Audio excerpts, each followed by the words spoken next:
அண்மையில் மதுரையைச் சேர்ந்த அட்சய பாத்திரம் என்கின்ற ஒரு அமைப்பு, நெல்லை பாலு என்கின்ற தோழர் ஒரு நாளைக்கு 300 மனிதர்களுக்கு அன்னதானம், மழையடித்தாலும் வெயிலடித்தாலும் புயல் வந்தாலும் இயற்கை பேரிடர் காலங்களில் கூட ஒரு அரசாங்கம் செய்ய வேண்டிய வேலையை ஒரு தனி மனிதனாக பலருக்கும் உணவை வாரி வழங்கியதை ஒரு 4-5 ஆண்டு காலமாக பார்த்து வருகின்றேன்.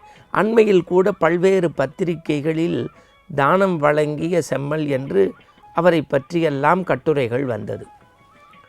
அவரிடத்தில் நாம் நேரில் சென்று இந்த மகாபெரியவர் ஜெயந்தி என்று கேட்டபோது அனுஷம் ட்ரஸ்ட் என்று ஒன்றை வைத்து மருத்துவமனையில் நோயாளிகளால் பாதிக்கப்பட்டவர்களுக்கு உணவு கொடுப்பது தான் உயர்ந்த பணி, இறைப்பணி என்று அவர்களுக்கு உணவு தருவது, விடுகிருந்தவர்களுக்கு மாதந்தோறும் அமாவாசை என்று அரிசி மூட்டை கொடுப்பது என்று எல்லாவற்றையும் செய்யக்கூடிய அவர் ஆசைகளை துறந்து ஒரு துறவி போல வாழ்ந்தார்.